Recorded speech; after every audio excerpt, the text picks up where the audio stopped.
Bonsoir, ici Cérès. Sur invitation de Thierry, je vais vous parler du problème du Stochastic Momentum Index et de ce qu'il peut apporter en tant qu'indicateur bien connu sur les possibilités de prise de position en trading.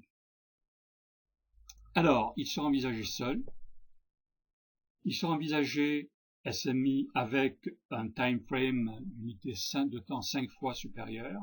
Nous parlerons du 3 minutes et nous parlerons du 15 minutes.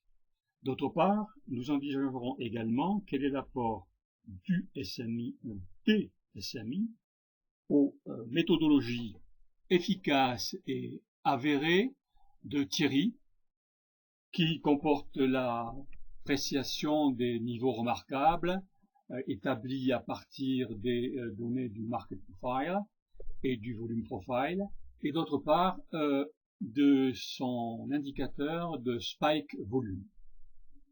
Bien, alors, il est évident que le SMI va nous amener à conforter nos positions, et nous allons tout de suite prendre les exemples différents. Voilà, ici par exemple, voilà ma flèche, voilà un spike vert que nous appellerons acheteur.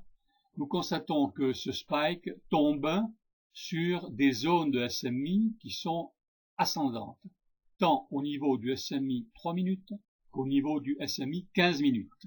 Et nous considérons que cette situation est favorable à un setup d'achat, et d'ailleurs nous voyons que nous gagnons là quelques points. Alors, nous avons pris une position à l'achat, mais quand sortir, puisque les sorties de position sont aussi importantes, et même peut-être plus importantes que les entrées en position.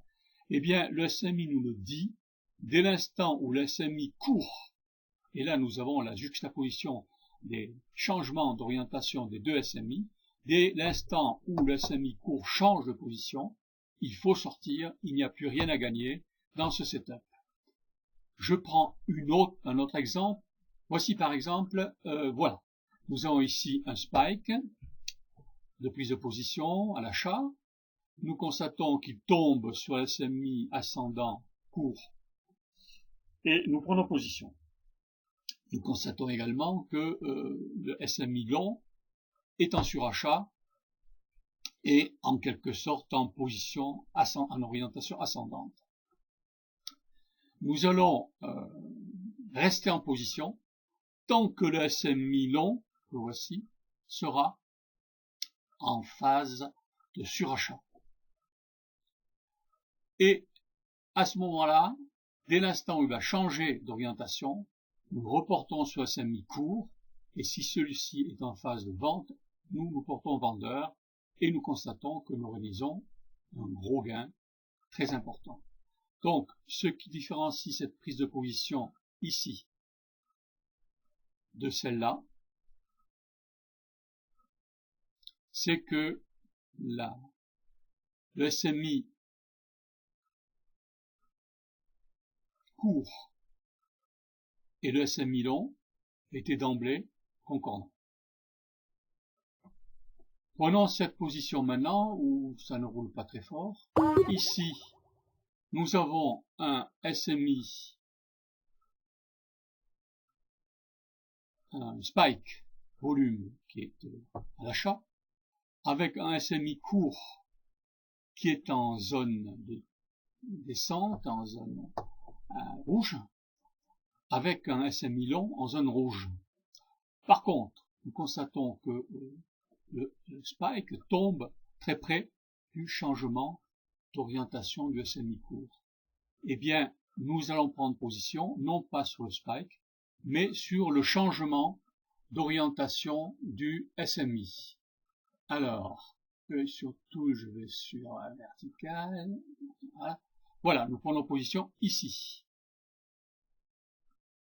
Et nous constatons que, ma foi, le trade, tant que le SMI court est ascendant, nous restons en position et nous sortons encore au changement de position en étant gagnant. Autre expérience, nous avons ici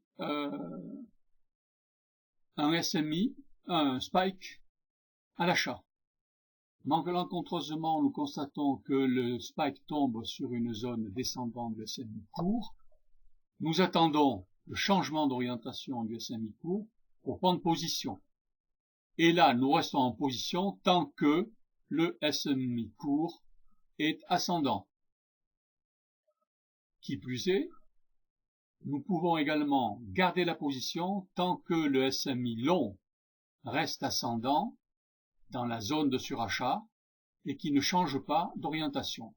Là, nous sortons car le SMI long a changé en zone de surachat d'orientation et le SMI court est descendant. Une remarque importante, ici, nous avons un spike à l'achat. Bien, nous tombons pile poil sur un changement d'orientation ascendant de semi-court et nous sommes ascendants sur un semi-long. Bien, la possibilité d'achat donc est confirmée. Par contre, nous constatons ici que nous avons une value area high here qui borne un petit peu les possibilités d'extension. Donc, on va prendre le trade, on le prend, mais le gain sera certainement limité. De toute façon, étant donné cette proximité, nous serons prudents et nous sortirons ici dès l'instant où le SMI court changera d'orientation. Voilà. Alors maintenant, ça c'était, si vous voulez, le problème statique, une analyse à partir d'un graphique établi, déjà avec des cours donc passés. Et maintenant, nous allons essayer de produire un exemple en live. Alors, nous allons faire des pauses, puisque pour le moment, il n'a pas bougé. Hein. Par contre, on peut se poser la question, lorsqu'il n'y a pas, si vous voulez, d'association possible entre le spike et puis le SMI, est-ce qu'on ne peut pas éventuellement rentrer sur le marché? Oui, en fonction des niveaux, les fameux niveaux donc donnés par le market profile, et à condition qu'il y ait concordance de phase entre les SMI. Par exemple, on va essayer de retrouver un exemple.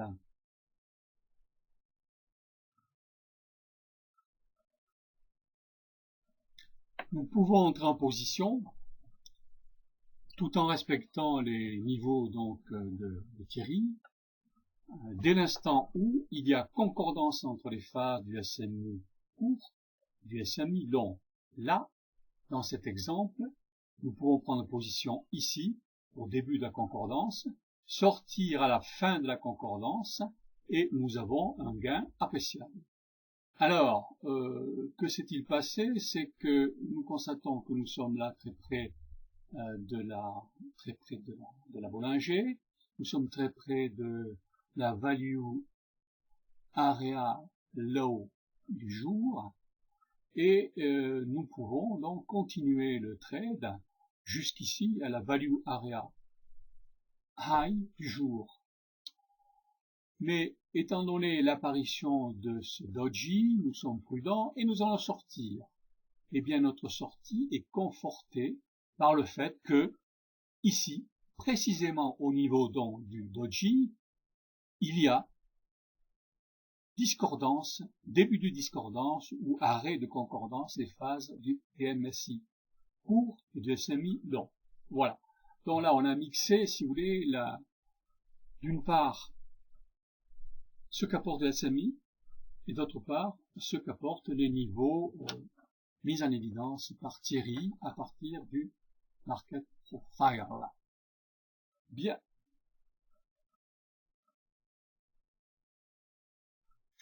Alors là, bon, c'est pas amusant parce que on est tout près, là, on rasemote la value high here. On sait très bien qu'il y a peu de chances pour qu'on passe au-delà, au-dessus en tout cas. On constate que le SMI court se tortille, hein, voilà, et que d'autre part le SMI long, il est bloqué dans sa zone de surachat, donc on est à fond là, on fond les manettes, là, on peut pas aller plus vite, plus haut. Il est peu probable qu'on fasse péter le compteur. Par conséquent, on va essayer de voir si on peut tirer un exemple, sinon on fera une pause plus ou moins prolongée. Top.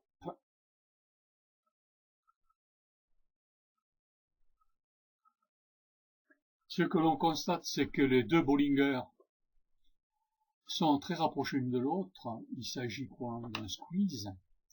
Un squeeze qui se situe en zone d'évolution maximale et court. Si l'on sort du squeeze, ça va dégager probablement vers le bas de manière très forte.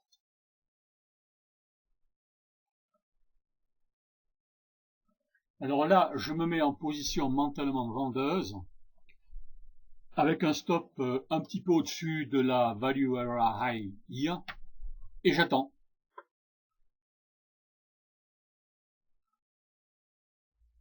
Bon, alors là, nous sommes toujours dans le squeeze sous la VA high here, avec des doji d'incertitude, 1, 2, 3, avec un signe de spike à l'achat, mais qu'on se garde bien de prendre pour différentes raisons. D'une part, il tombe sur les deux SMI court et long en position descendante, et d'autre part que nous sommes en train de titiller la value area high here. Donc on reste là bien tranquillement en attendant que ça descende plutôt que ça ne monte. Pour que ça monte et que ça pulvérise la value area high here, il faut qu'il y ait une nouvelle sensationnelle, qui peut toujours arriver, mais qui n'est pas prévue. On s'attend plutôt à ce que ça chute. Maintenant, on va voir un petit peu ce que la suite nous dira. Top. Bon, bah écoutez, on va arrêter là parce que, bon, pas de raison que ça continue pas comme ça toute la soirée. En tout cas, le principe est évident, hein. Et voilà, donc ça paraît être une association de méthodes intéressantes qui assure des trades gagnants avec un risque qui est minime. Voilà, pour ce qui est de la superposition, pas technique de superposition du SMI 15 sur SMI 3, et bien il faudra se rapporter à une précédente vidéo, la première que j'ai faite sur les concordances et discordances des SMI, et qui figure donc sur le site de Thierry, dans la rubrique donc SMI. Voilà, merci, bonne soirée.